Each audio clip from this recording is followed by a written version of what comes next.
Hello, everyone. Cecil Martin here. Hey, this is Hunter Henry. What's up, man? This is Max Crosby, part of Raider Nation. Hey, this is Ross Tucker, former NFL offensive lineman. Hey, it's Tyler Lockett of the Seattle Seahawks. Hey, this is Jerry Judy, wide receiver for the Denver Broncos, and you're listening to the 14-Yard NFL Podcast.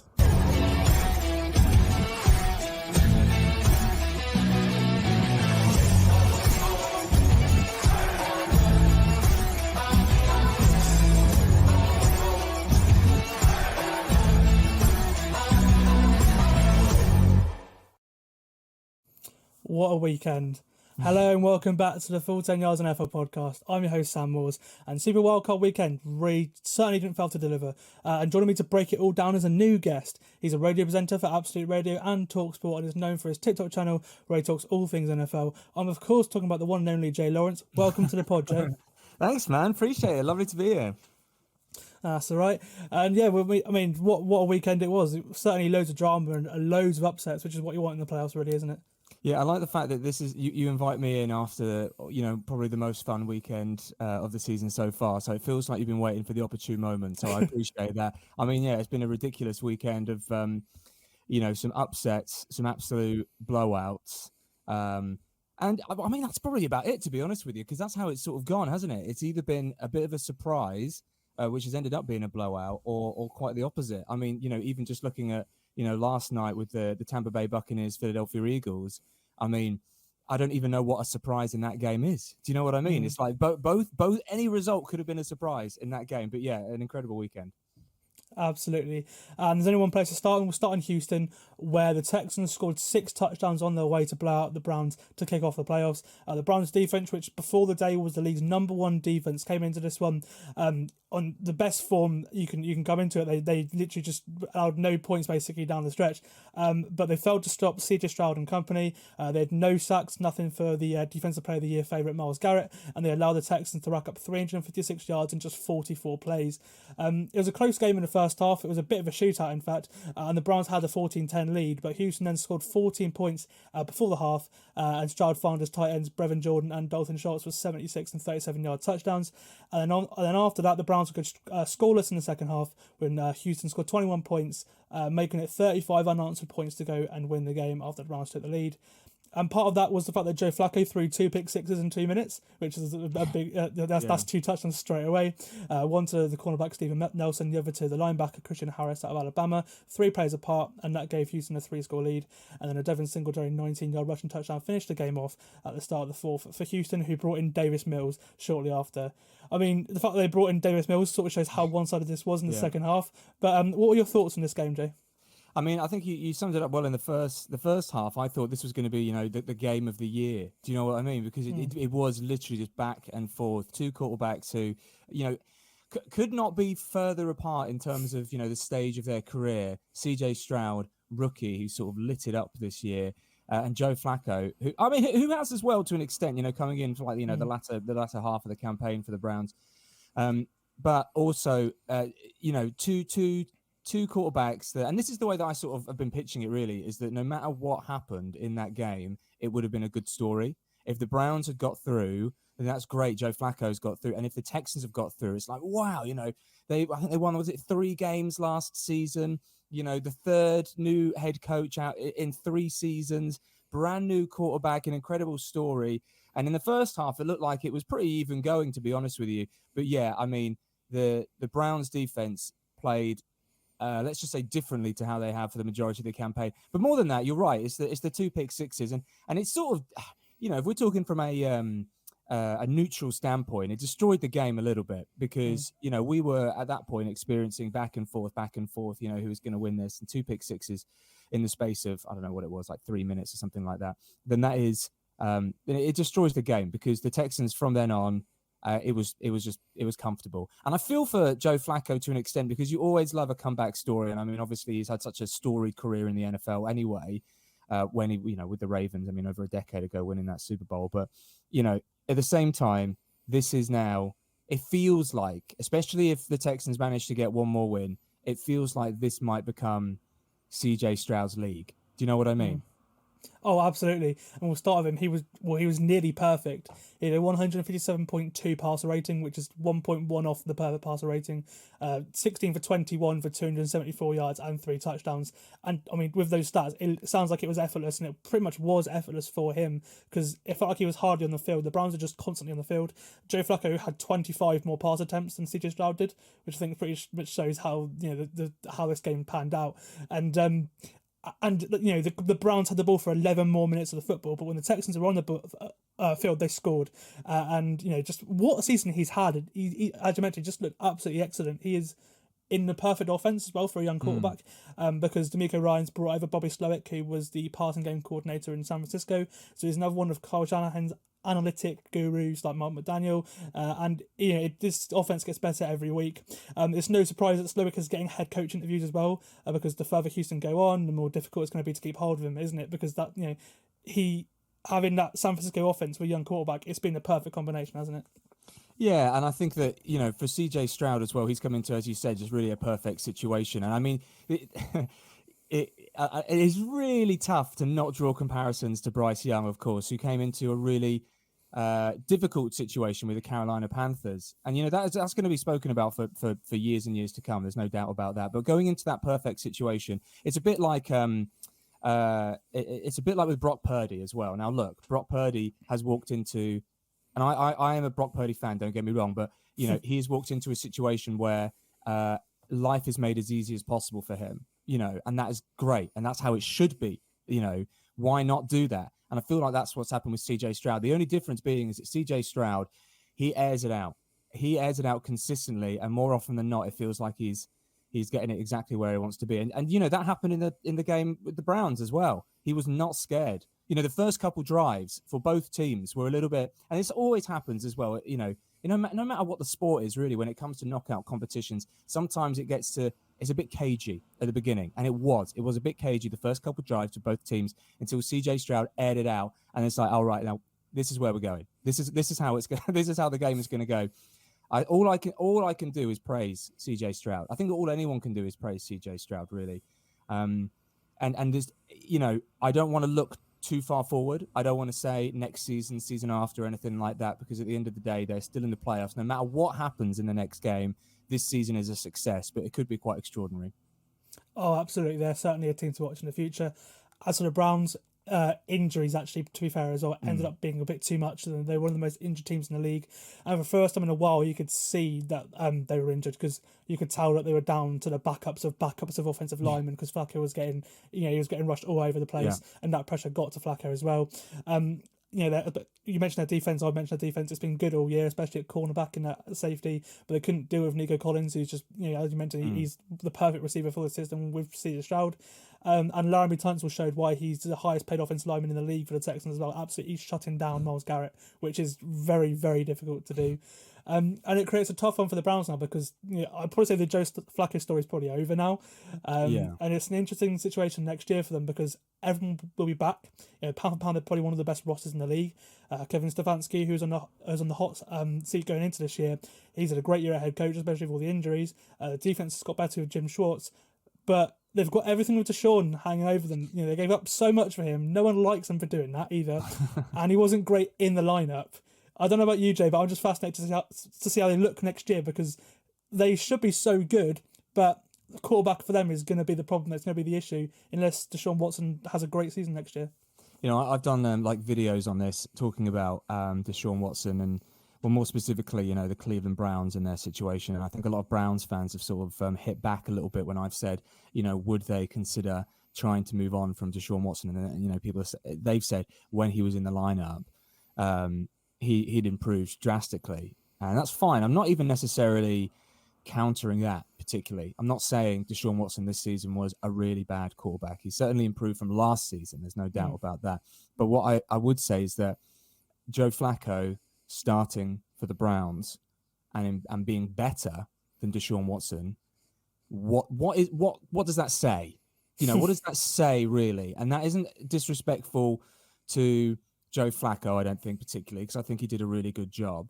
But you've just got somebody off of the street, granted a Super Bowl winner, but, somebody who's in his late 30s, you've got somebody off the street who nobody wanted, who has performed well, and you have got this quarterback who not only has brought a lot of controversy to the franchise, he also cost a lot financially in pure monetary terms, cap terms, but of course the draft assets as well. And, this conversation I'm sure has been had multiple times over the last, couple of years or so, but it kind of makes a point. Now, I think Deshaun Watson is going to be there next year because from what my understanding of contractually and financially, he's due a lot of money. There's no doubt that he's going to be there next year. So that isn't really for me, because initially I was like, could he be there? And then, you think about it more and you're like, there's really no practical way that he's not going to be there.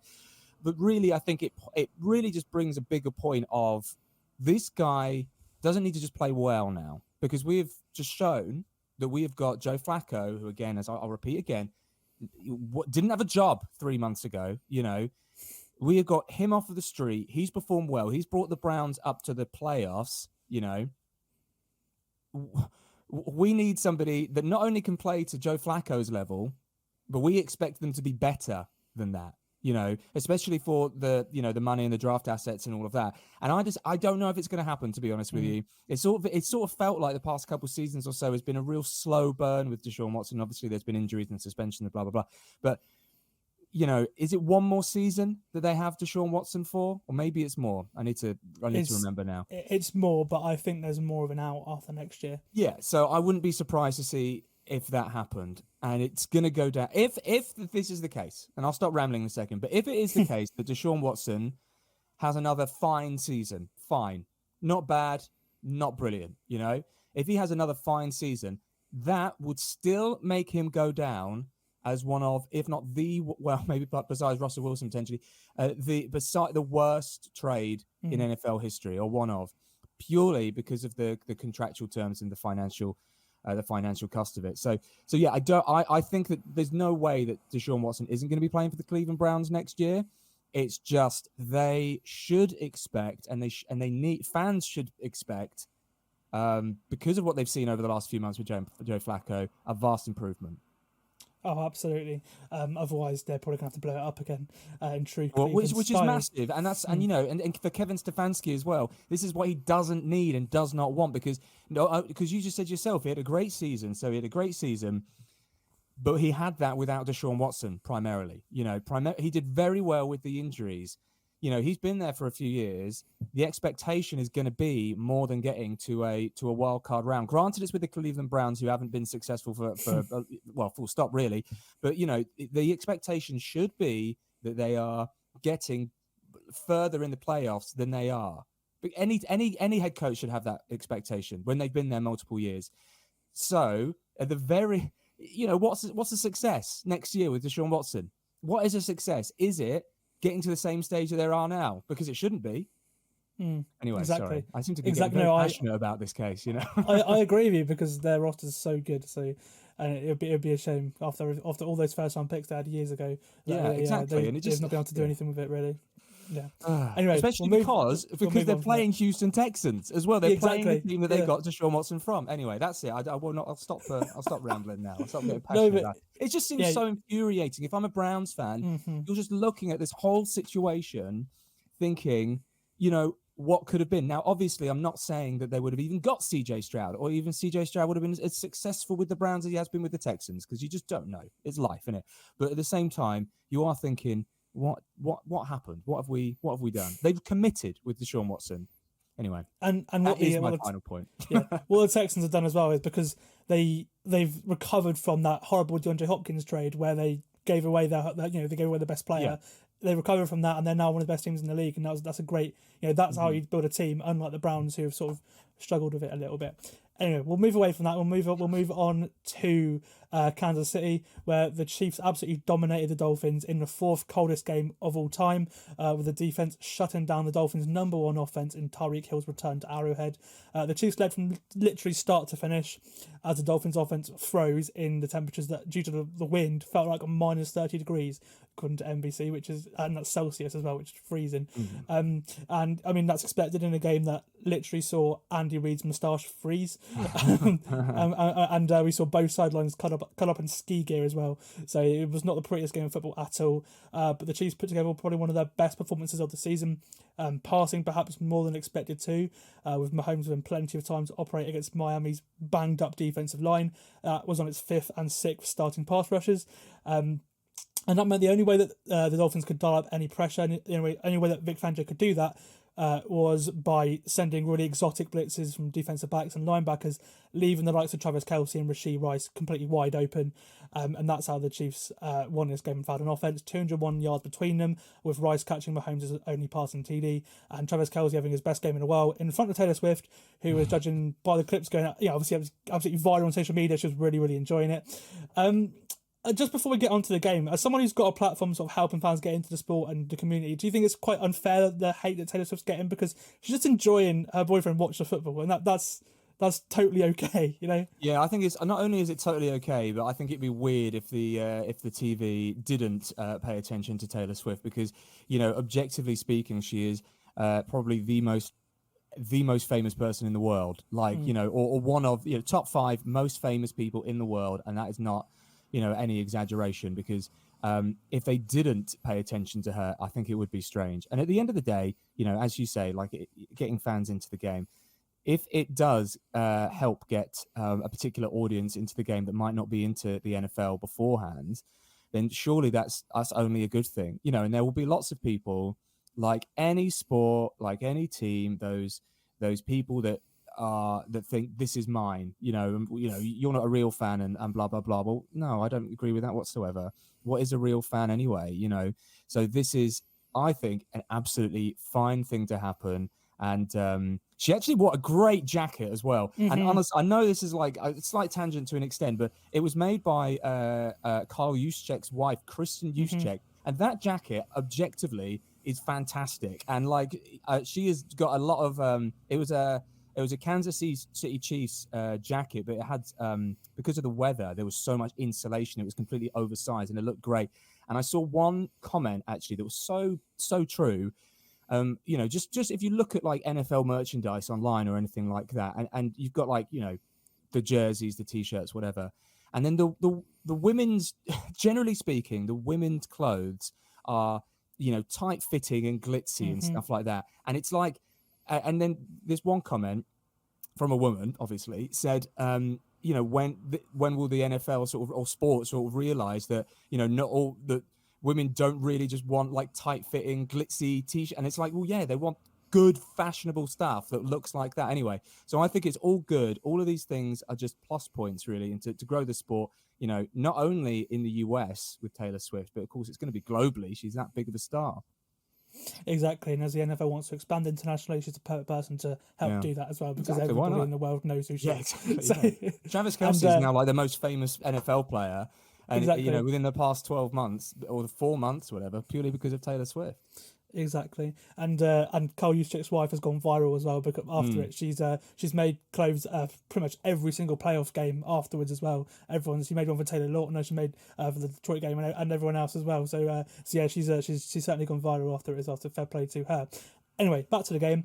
As you'd expect with the weather, it was pretty low scoring, and Miami were actually in the game scoreline wise into the fourth quarter. It was a 1-score game, but away from their Formula One track, you know, really fast, thin cut grass in Miami, they struggled on offense again, and they were a second quarter 53-yard bomb to Tyreek Hill away from being shut out, and you know, it was embarrassing. But again, with the cold, you can understand it. But again, Mike McDaniel and Tua couldn't come out with the goods when it mattered, and that is a real problem for the Miami, because when at home, or they're playing a bad team, their offense is quite literally unstoppable. But once a good defense figures out what they want to do, once they pack the middle of the field and make it harder to pass on them and to run on them as well, they're not the same, and they can't adjust from it. And down the stretch, where they've had to play great teams in difficult environments, they've faltered. Some of it is play calling, and some of it, I'm afraid to say, is Tua. I'm a big Tua fan, and but they've got a very, very interesting scenario coming up, because he's playing on his 5th-year option next year. Obviously, Joe Burrow, Justin Herbert have been paid. They're the two highest paid quarterbacks in the NFL. Jalen Hurts has been paid as well. He's not as been paid as much. And Jordan Love has had a contract before this year, which is a sort of go out and prove it deal. And he's now going to get a big deal as well. So all the other quarterbacks in that draft class have been a success. And Tua has been a success. In September to November, he's an excellent quarterback. Because, but there's something about him with pressure on him in multiple ways that just doesn't work. He's not solely to blame for Miami crumbling this year and last year before his concussion, a terrible injury luck. But he's not the same QB under pressure from defenses.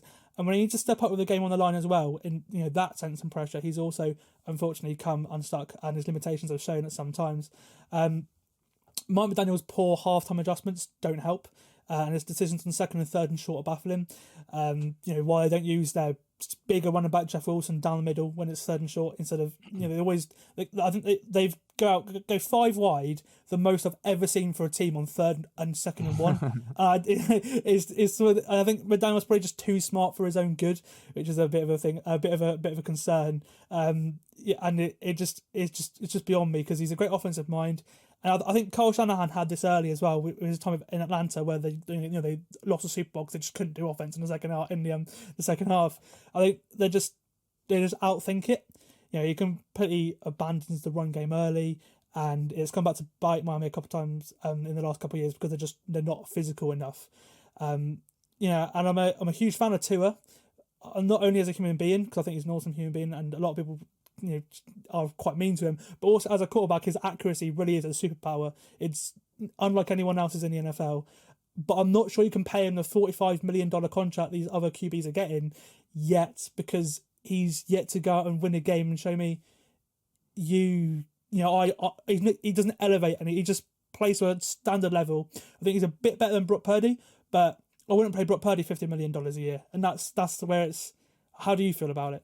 Well, I think that the first thing that everybody sort of needs to realize is that this isn't when it comes to the NFL, it's a market that increases every single year because the cap increases every single year. So when people say he's the most, paid the most, quarterback in the NFL, objectively speaking, of course, that is true.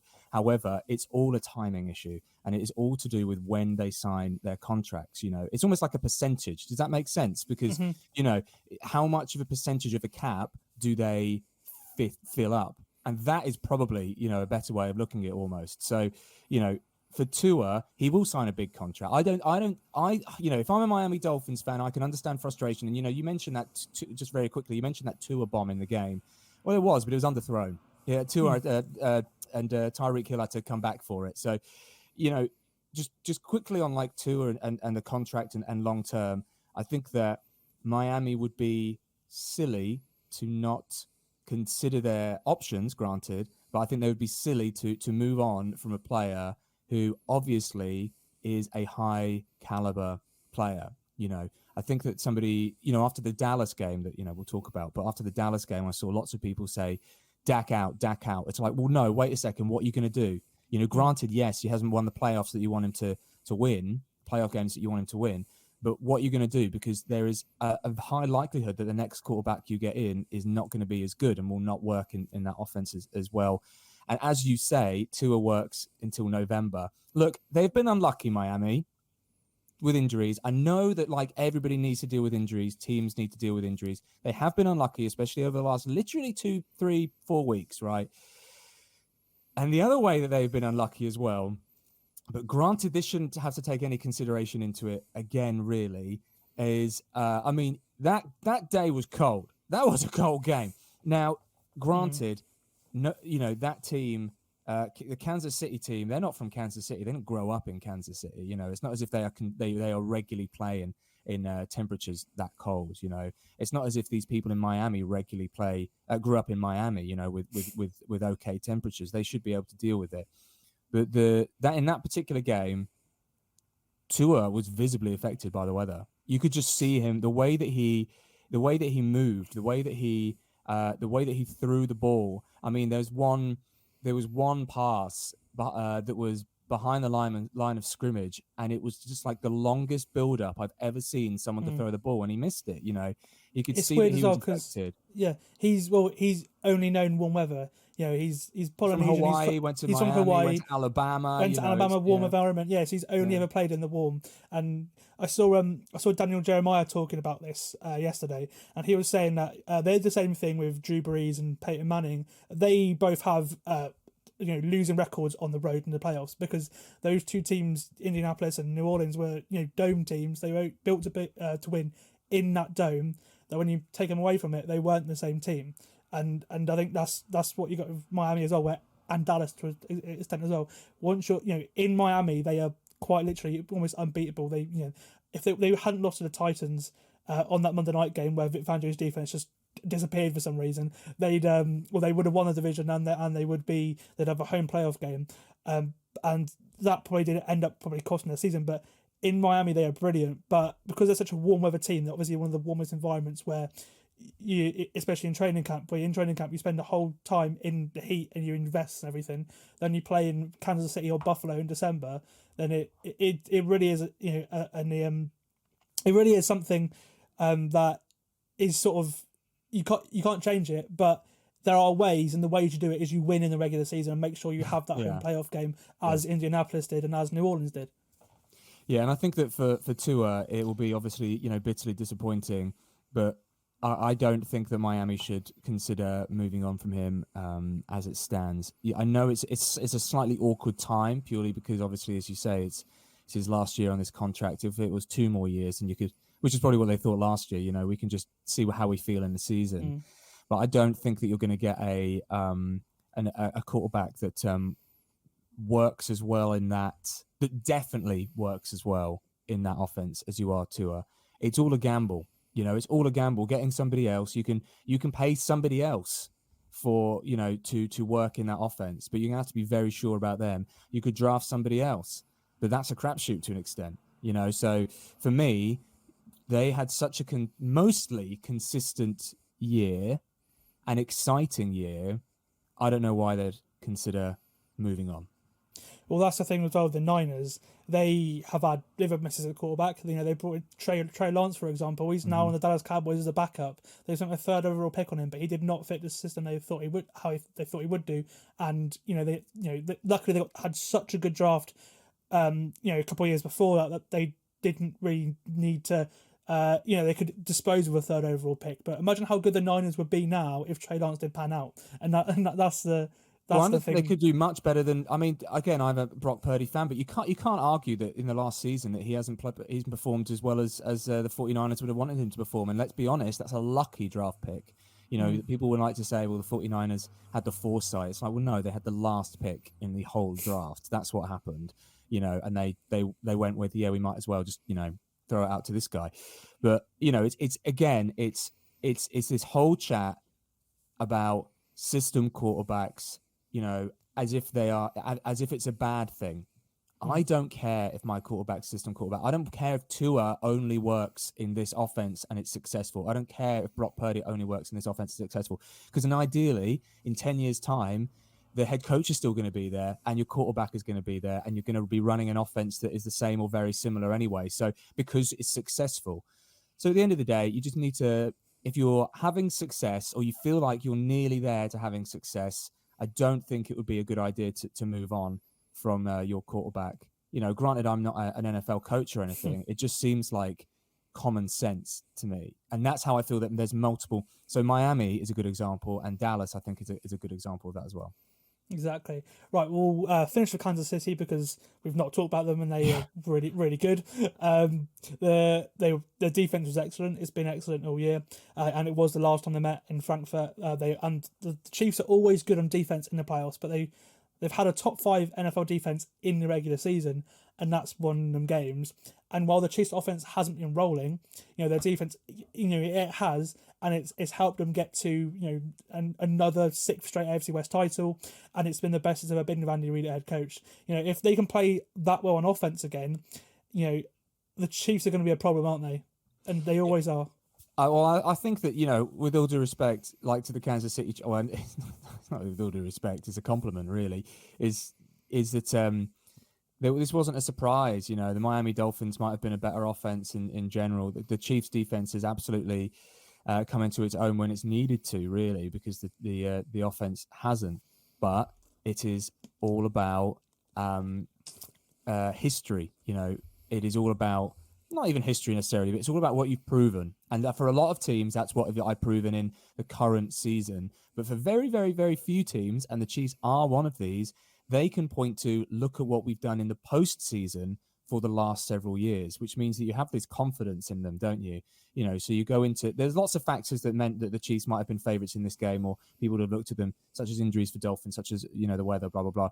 But in terms of like their whole team, in terms of their offense, they have not been at the races for this whole season. But it goes into the postseason and it's a completely different kettle of fish. They know how to win. They are used to winning. They expect to win, which means that whoever plays them throughout the postseason, in whatever year it is, Patrick Mahomes is used to winning in the postseason. So therefore, I think that there's a level of expectation that might be there, but the confidence supersedes it.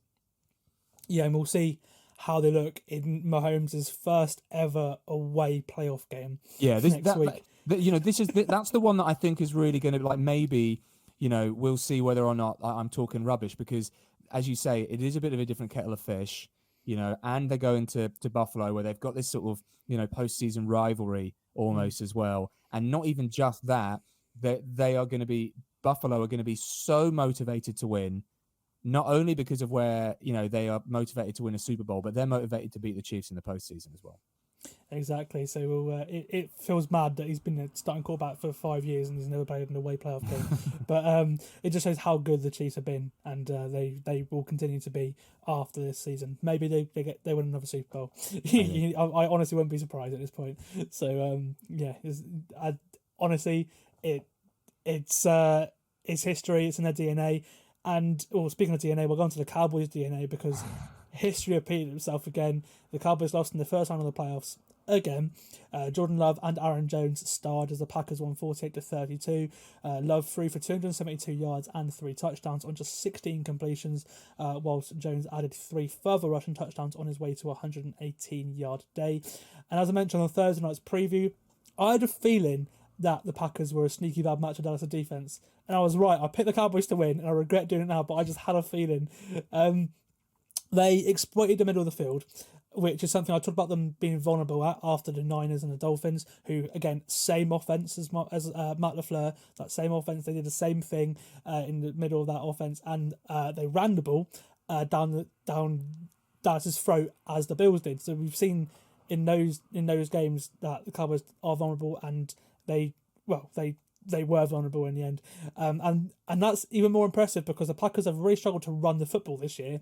A lot of it was due to Aaron Jones being injured for a lot of the season, but he's been healthy the second half of the year, which has helped open the passing game up. And in the second half of the year, Jordan Love has absolutely flourished. Before we talk about that and in 45 years of potentially Hall of Fame quarterback play for the Packers, as everyone's saying, let's talk about the Cowboys crumbling again. What were your thoughts on that, Joe? Well, what I've been saying prior to the, and it's difficult without being in the locker room and knowing it entirely. But what I was saying for the week before the game is that I picked the Cowboys to win as well. But you know, I also said that this was going to be an interesting game because for Dallas Cowboys, you know, the players who weren't even alive maybe the last time that they won a Super Bowl, you know, they have this expectation more than maybe any other team in the whole of the NFL and they consistently lose in the playoffs. When was the last time they even got to an NFC championship? It was a long time ago. 98. Yeah, they won the NFC East 9 times since they last got to the NFC Championship game. Yeah, 9 NFC East titles and basically 3 or 4 playoff wins, which is just mental. It's insane. So they have this not only level of expectation because they haven't performed very well for a long time, but mostly as well because they have the most eyes on them, and they always have the most eyes on them. So they know that not only are Dallas Cowboys fans watching this game. It's different if it's the Houston Texans. It's different if it's the Tennessee Titans or anything like that. This is a big team. You know, this is a big market team. They have so many eyes on them. They have so many people knowing that they consistently perform poorly. Whereas the Green Bay Packers, granted, they might have that expectation on a usual year, but this year is completely different because they have not only got he's not a rookie quarterback, but this is his first full season before, playing after two legendary quarterbacks after the last couple of decades, So it is low expectations. Not only that, their skill players in particular are young. And when I say young, they are like fresh out of the box, performing. And they have been able to perform well, especially towards, maybe the latter half of the season as well. So Jordan Love, the quarterback, he's done very well. So is Dontavian Wicks. Kraft, they've got two young tight ends, haven't they? They've got two young tight ends as well. Yeah, Tucker Kraft and Luke Musgrave. Yeah, both, exactly. Second and third round picks. Yeah, so. Exactly. And they've both been key contributors as well. As well as Reed as well. So there's all of these players that people might not have even expected to be, key contributors so quickly, but they have been able to get into the playoffs with them. And so it's almost like they're playing with house money. It's like, let's just see what we can do. The pressure is off. We're in Dallas, who have all of the pressure. And it sort of feels like it could be me saying that, and it could be absolute rubbish when the Dallas Cowboys come out and they perform incredibly or anything like that. But honestly, you watch that game and it reeks of what I was saying. It reeks of the Dallas Cowboys feeling the pressure immediately. They go down quickly to the Green Bay Packers, who are very efficient. They are being extremely efficient when it comes to the ball. Jordan Love with incredible throws. They are automatically feeling like we need to get ahead of this game. And very quickly it unravels for Dak Prescott in particular. And now it just is another season of disappointment, another off-season of regret, another off-season of we performed so well in the regular season. Why aren't we doing it in the postseason? Another off-season of do we change things up? Goes back to almost what I was saying about Tua really as well. It's like, we did well in the regular season, but do we need to change things up because we're not performing in the postseason as well? So from a Dallas perspective, it is just, very disappointing. I'm going to I'll put you on the spot here. What would you do to fix Dallas Cowboys? Again, it's difficult to know without being in the locker room. I think a lot of it, to be honest, I think has to do with how the players are feeling. And I think that's it's a wide statement to make, but it does work with a lot of NFL teams, because if the players are feeling like their head coach can't bring them to where they want to be, that is an incredibly important thing. And I'll bring that up again when we talk about another team later on as well. So for Mike McCarthy, it's difficult for me to say they should get rid of him, if I'm honest, because they've done so well in the regular season for multiple years, but for multiple years, they have gone out early in the playoffs. Does hiring a new head coach fix that? It is so difficult to know, but I suppose the argument is they know what's happened now the last 3 seasons with Mike McCarthy. They know what the outcome has been, so maybe they should look for someone different. But Jerry Jones, he's not getting any younger. He desperately wants that next Super Bowl. So I wouldn't be surprised if they make a move, because he's thinking, we just need to pull out all the stops, even if it's changing something like that drastically. And Bill Belichick would make sense in that. As a Jerry Jones move, it's a splash move. Yeah, he did it with Bill Parcells before with the Cowboys. He was Belichick's mentor, so you can have a look. There is familiarity there. It feels weird, obviously, coaching the Patriots and then go to the Dallas Cowboys. It's probably the two biggest brands in sport. You could but certainly in the last 30-40 years that you could coach for. But if Belichick's going to go out, that's some way to go out, isn't it?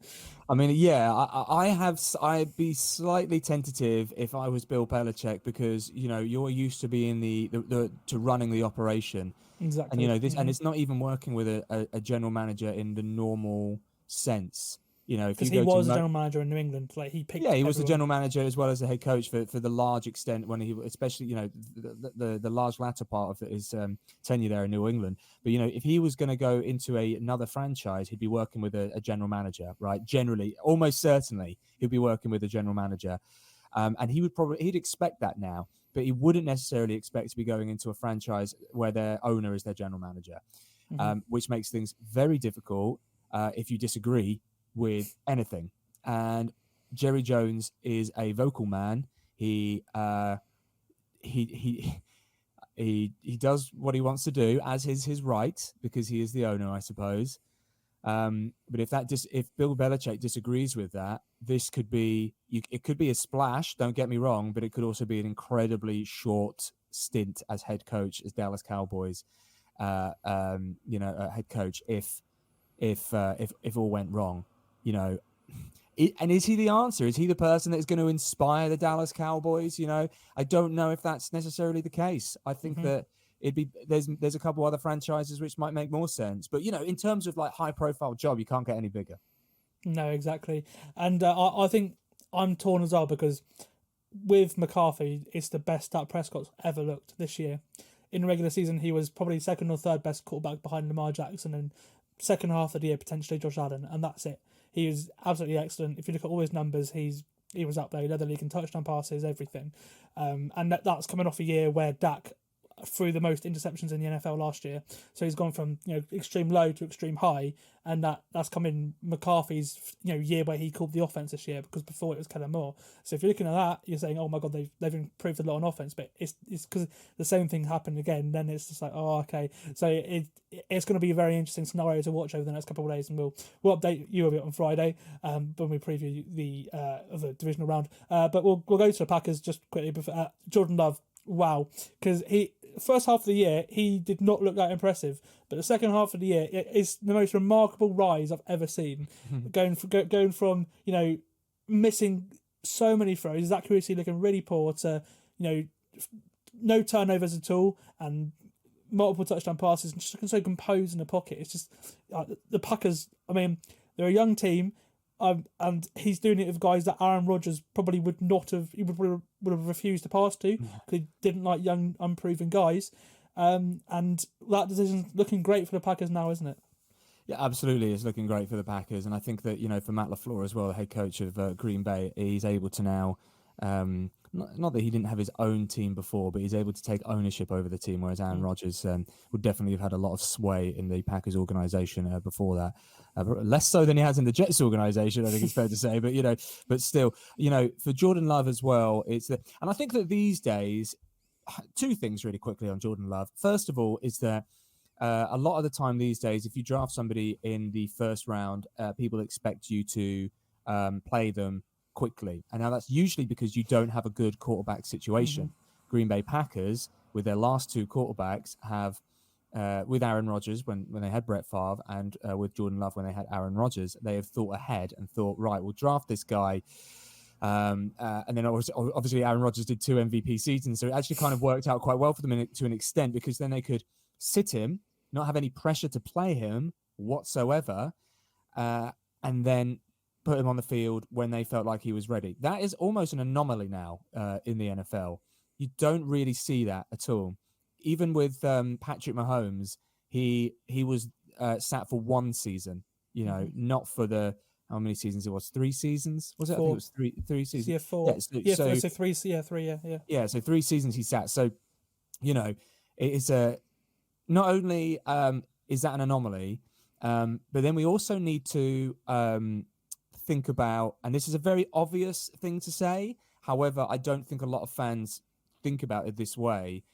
You cannot judge you can't judge a quarterback really on one, if we're speaking honestly, on 1 full season, let alone half a season, right? Because for one, you know, the example that you always get, and actually is one that you should think about, you know, is Peyton Manning in his first season compared to Peyton Manning after his first season, you know. Josh Allen now as well. Exactly. Josh Allen completely different. Awful. Yeah. Got Stephon Diggs, and he's now, you know, we'll talk about it in a minute, he's one of the best in the league. So exactly. That's you a have Jordan Love. new example. So for Jordan Love, he's played great. Don't get me wrong. I'm not saying he's the next Messiah for the Green Bay Packers, though. I'm not going to do that because you just don't know yet because it's not been long enough. That said, what is really encouraging is that he's performing at a high standard with players that he is likely going to be playing with for quite a long time now because they are, as I said before, they're very young. They have come in. They have got a good relationship, obviously, on the field at the very least. So who's to say that they can't continue that, you know? So if I'm a Green Bay Packers fan, I'm feeling extremely positive, not only about potentially in the playoffs this year, I'm feeling positive about Jordan Love, but don't call him the next superstar quarterback because you don't want to be feeling slightly awkward in a few weeks into the second season if he's not that. I just feel like I've just had so much of that, and I kind of think you just need to be you need to be sure. You need to be sure before you call somebody that, you know.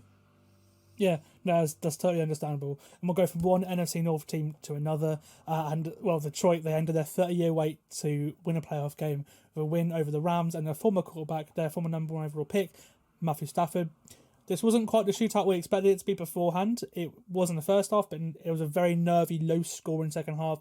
That's why the Lions' defense held on at the end to delight a home crowd that has waited a very, very long time for a playoff win. What a moment, wasn't it? An incredible moment. And you know what? Like, if you're a neutral, you should really want the Detroit Lions to win the whole thing, to be honest with you, because they're a franchise, they're a city that has not felt success, like full stop, really. You know, they are a team that have, over the last few years, grown mostly through the draft, through the Matt Stafford trade, which obviously worked incredibly well for the Los Angeles Rams winning a Super Bowl, but has worked for the Detroit Lions as well. Gaining those draft picks, gaining Jared Goff, who people thought was a bit of an afterthought, really, and you're going to have to play him for a bit, but then you'll draft someone else and you'll get rid of him and blah, blah, blah. But no, he's performed really well. And I just think that for this, it's an emotional thing, you know, as much as, you know, credit to them on the field. They managed to get Sam Laporta out as well, which is a little bit of a surprise. You know, he's scoring in that game, looked like he was going to be injured. But, you know, this is just a monumental point in the Lions franchise history. And then, therefore, the city's history as well, really, because that's how important, you know, these teams are to these cities. So for the Detroit Lions to beat the LA Rams, throughout the whole season, they have been the better team. I actually thought the Rams might do this, to be honest with you. I thought the Rams could win away in Detroit. But objectively speaking, like, you know, credit to Detroit because this is just a great moment. This is just a great moment. And even for Jared Goff played in a Super Bowl with the LA Rams. This might be his career highlight. Exactly. And they now hand the streak of the longest playoff drought without a win to the Dolphins, who are the only team this millennium not to win a playoff game. So now, you know, that's mental. Yeah, everyone else in the last 24 years has won a playoff game but the Dolphins. Yeah.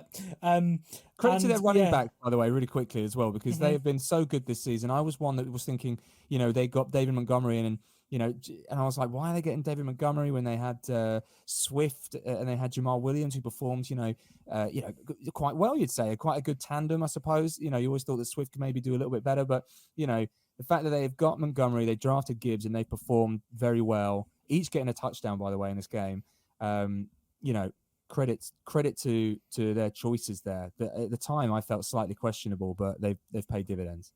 Yeah, and Ben Johnson as well, the offensive coordinator. Cool, he'll get a head coaching job. Yeah, I can't see how he doesn't. Yeah, he's going to get a head coaching job, and he's probably got his pick as well. He's going to be probably the most in demand, other than John Harbaugh, Mike Vrabel, Belichick, for example. He's probably the top assistant candidate. So you know, he's probably going to get a very good job with a quarterback that he can actually choose, whether it's in a draft or a veteran quarterback that's played well. He's going to have his fair share of offers, and it's just about picking the best one for him.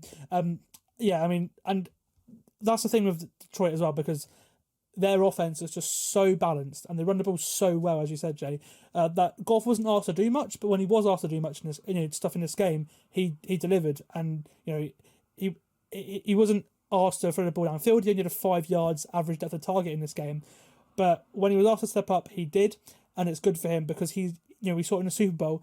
He's struggled in big moments. So as you mentioned, probably the best game of his career. You know, for that it was because it defined. You know, he won a game in a big moment against his old team as well. That's a huge step for Jared Goff. And even if he's not he's a perfect placeholder if they were to get a young quarterback, maybe Hendon Hooker, who they drafted in the second round last year. But again, he is not exactly much younger than than Goff, because he got drafted at 25 years old. Yeah, they have so much flexibility of what they're going to do now, because they've drafted so well, because they've built such a culture, a team, and their defense has been the one thing that's let them down all year. It worried me coming into this one. I picked the Rams too, because they've struggled to stop the pass. They've been really bad in the back end, and while that was the case again, Stafford had 367 yards and 2 touchdowns, and one of them was to Puka Nacua, who went for 181 yards. Yards-wise, that's not the best number, but they made up for it by stopping the Rams in the red zone 3 times on 3 visits, and that's what the Lions' defense won in this game, and that's so good for them going into the playoffs from now on, because their offense, we know what their offense is. If their defense can stop a offense like the Rams in the red zone, that they could be scary, couldn't they? Absolutely. And I mean, you just look at their personnel, and I know what you're saying about the defense there, but personnel-wise, they have got... Their line's great. The defense, both exactly, line play, brilliant. Yeah, and they've got a good basis for the future as well. Not that we should be looking at the future right now, as I said earlier. We should be looking at the next couple of weeks or so. But the Detroit Lions are going to be facing the Tampa Bay Buccaneers, and I know you're going to do a preview in a few days' time. But we both said that the LA Rams had a chance against the Detroit Lions, but now the Lions are at home again, and they're facing a Tampa Bay Buccaneers team that, granted, and we'll talk about it, they beat the Philadelphia Eagles. But the Lions are going to be favourites in this, and I'm going to take the Lions again in this. And then suddenly the Detroit Lions are in the NFC Championship, probably not at home, you would assume. But Green Bay could do it. You never know. Imagine a Packers-Lions championship game. That'd be awesome. That would be something. That would be something. But I think that this is going to be a big season for Detroit, no matter what. Sorry, my headphones just came out. A big season for Detroit, no matter what. But it's a possibility to be a very, very special season.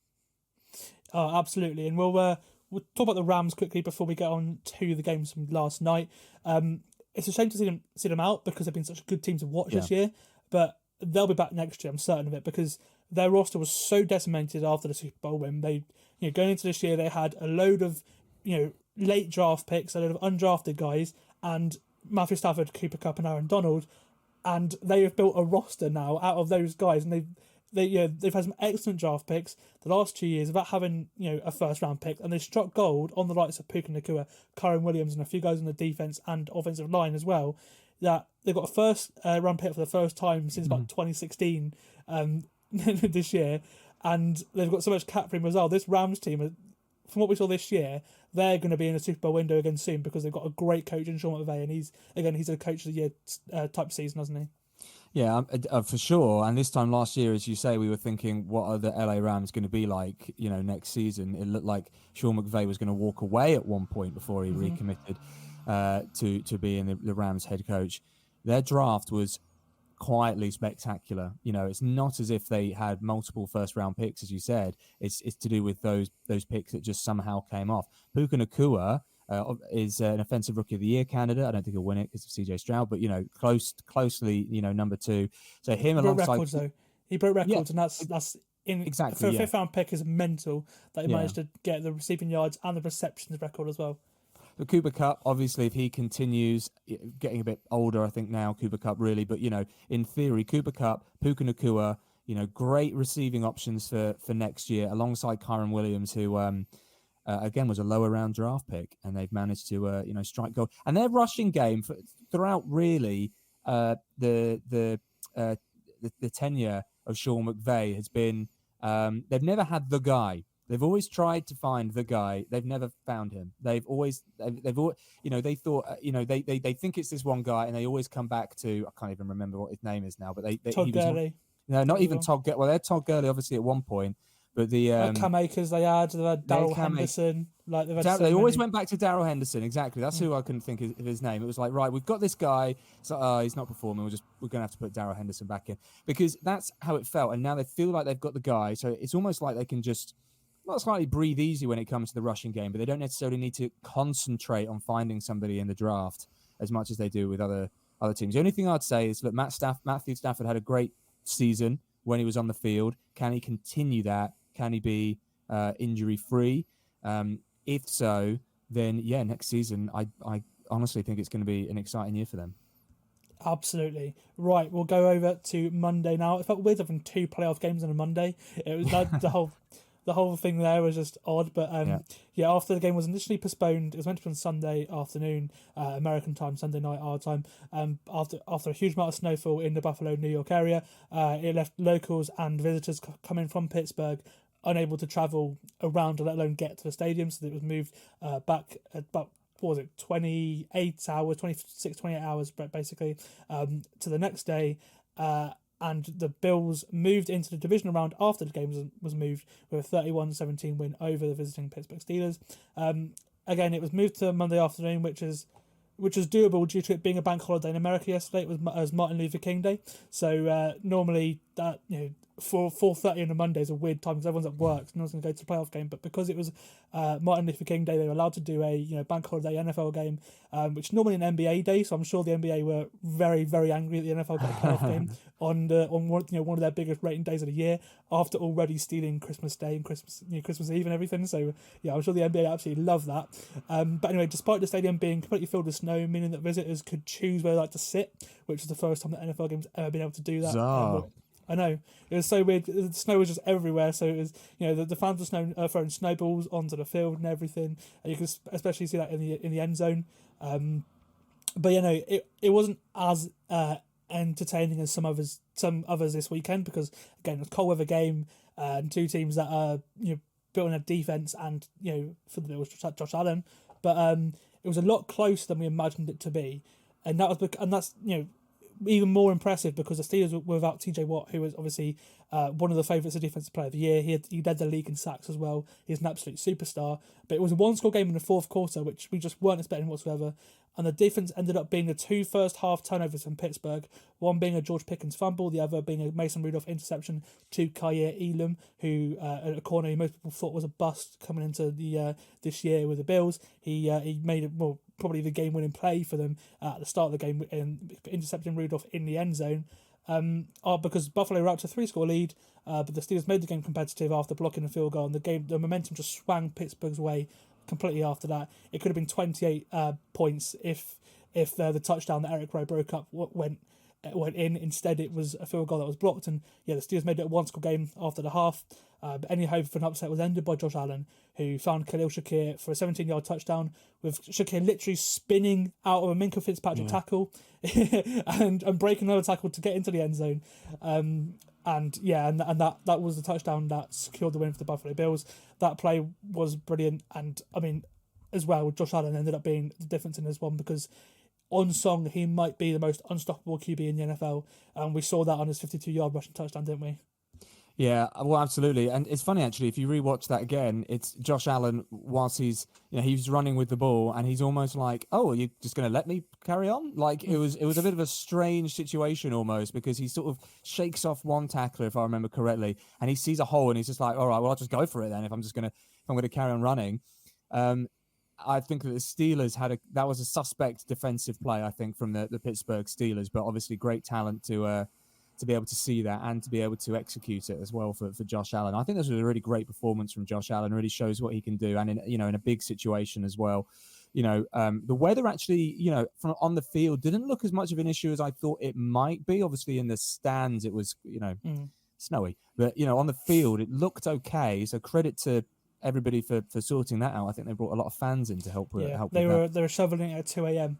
There's videos of fans in the stadium coming in to do it, and madness. I mean, it's in football they just wouldn't play games in that condition whatsoever, would they? So in the UK, so it's just some absolute incredible effort from grounds team and stuff like that. But, this game I thought was going to be I thought could be more even than it was initially, purely because of the weather. But when I saw that, actually this looks like they can play a bit more normal than I thought they might have been able to, then I did think the Buffalo Bills were going to win, and it looked like, as you say, it was just going to be an absolute rout at first.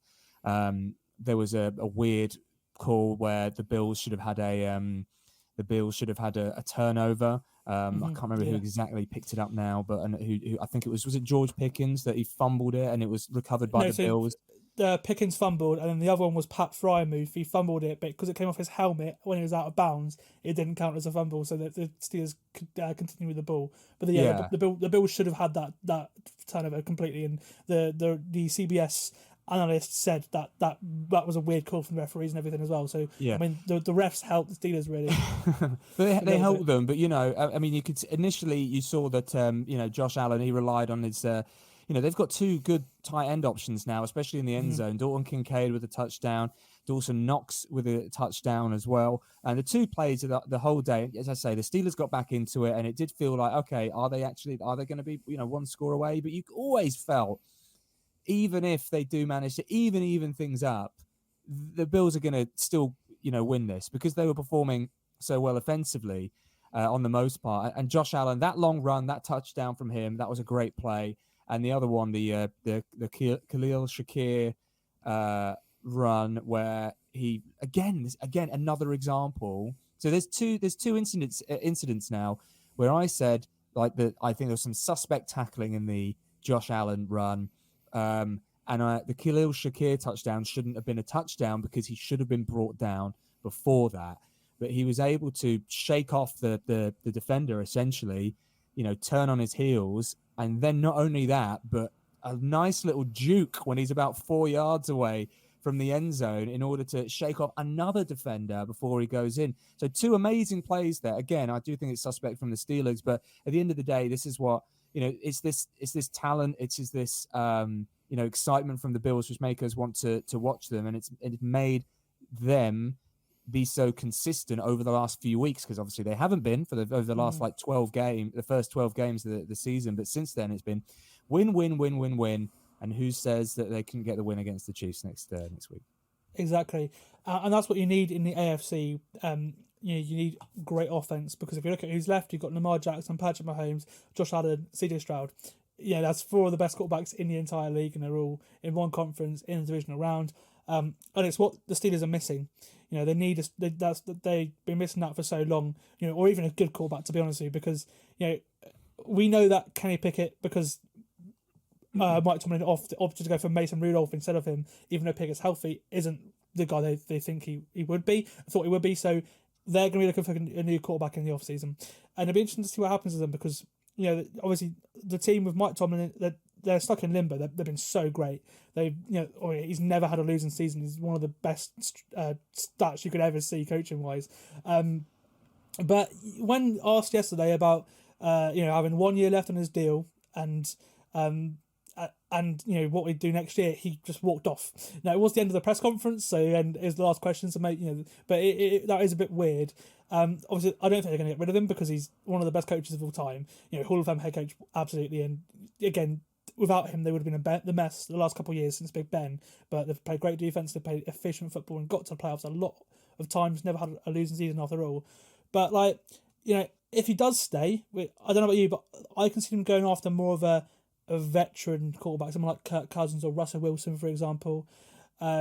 Justin Fields would be cool too. But obviously, I mean, I guess you don't see him leaving for another team. But the Steelers are going to be an interesting team to certainly look at this offseason, aren't they?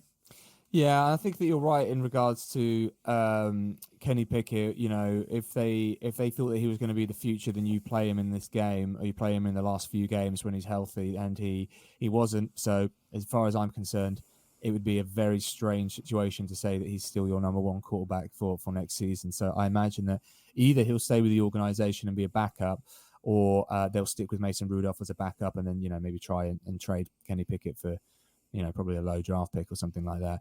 But they're picking 20th in the draft. That isn't going to be high enough to get them a decent quarterback, because a highly sought after quarterback, the Jaden Daniels, and certainly not the Drake Mays or the Caleb Williams. And you expect that there's going to be a run on 3 or 4 quarterbacks over the first 10 picks or something like that. So I imagine that you're right. They'd look at free agency. Kirk Cousins, I think, is going to be a popular choice with quite a few teams, but I think he's going to stay with the Minnesota Vikings. The general manager of the Vikings has already said that they'd like him to stay, and I imagine that he'd be keen on staying there as well for maybe for a 2-year deal or something like that. So I don't know what the answer is here, to be honest with you. I think they've got a few. I'm not convinced on George Pickens. Either. I feel like there needs to be a holistic look at the offense, see what their situation is overall, especially with their skill players, and see which They're sort looking of for a new quarterback they coordinator as well need. because they fired Mark Canada, new coordinator. So it's all going to depend on that, isn't it? It's all going to depend on it's all going to depend on who they decide to get as the offensive coordinator, because then they're going to have their own version and their own version of events and version of what they want to bring to the team. So difficult to say at the moment. I think there's going to be some quarterbacks that might be up for grabs, to trade for, but if those quarterbacks are going to be ones that are cast-offs from other teams, I think. Yeah, and just before we get into the final game, Jay, you mentioned it there. Do you think Buffalo could be Super Bowl contenders because they've been the hottest team down the stretch for sure? Yeah, I absolutely do. I for me, I think an ideal Super Bowl is the Buffalo Bills, San Francisco 49ers. I think that would be very exciting. As much as I think the Ravens have been great this season, don't get me wrong, but I think they can beat anybody.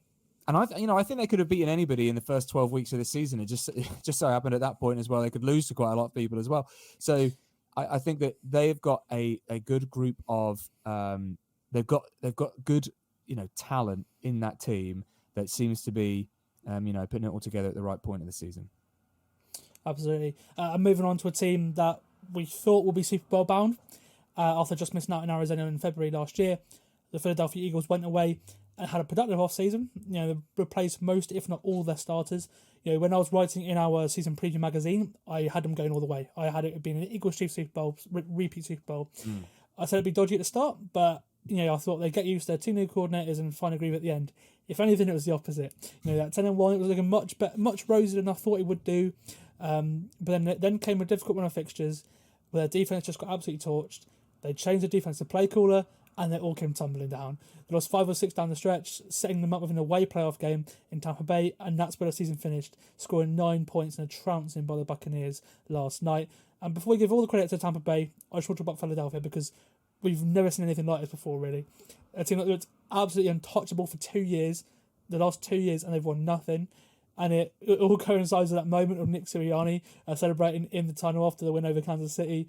It was a bit cocky in that video, and they just went downhill after that. And now everyone and their mum is calling for him to be fired because this team just lacked discipline.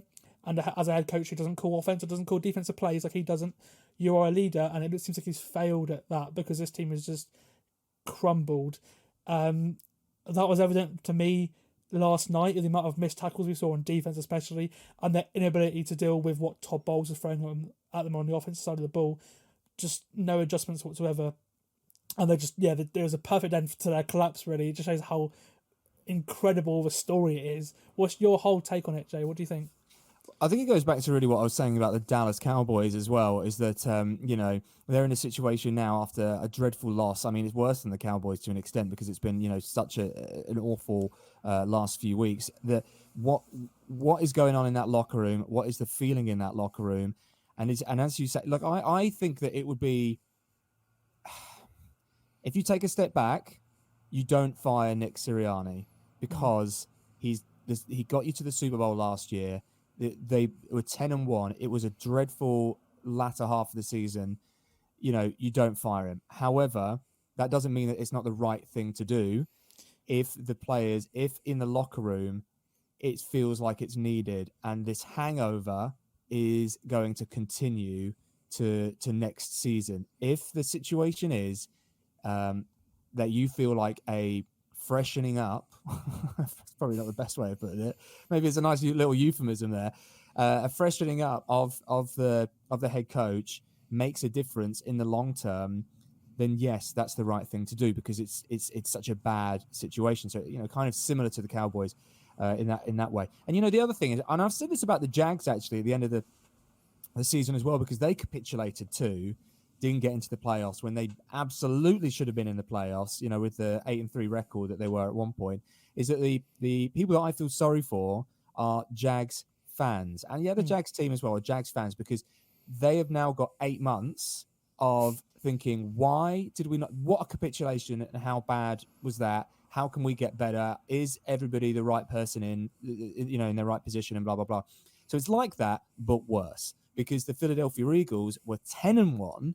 They thought they were going to be a Super Bowl contender at the very least, and they are out in the first round, and they probably weren't even favorites in this game because of how poorly they played. And Tampa Bay, I mean, great for them, and we'll speak about Tampa Bay, but they weren't exactly, we're not talking about the 49ers here. I don't know. I imagine that Nick Sirianni is probably going to walk away. Purely because something is up there. Something is up. So clearly, yeah. And also, it's not even just that. Like AJ Brown, he did that. I think he's done that standard thing of getting rid of everything Eagles related off of his Instagram, and you can read into that. But also, why would he do it? So, it's something is up, and you need to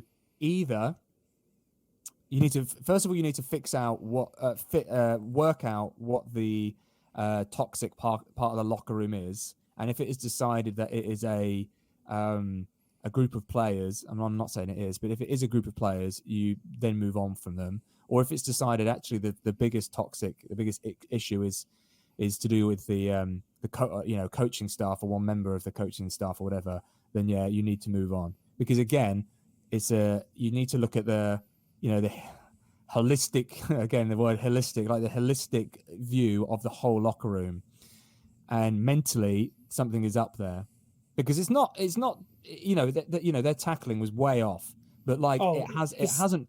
The worst I've ever seen that. Genuinely. Yeah. But why would it be so off when they were 10-1, before?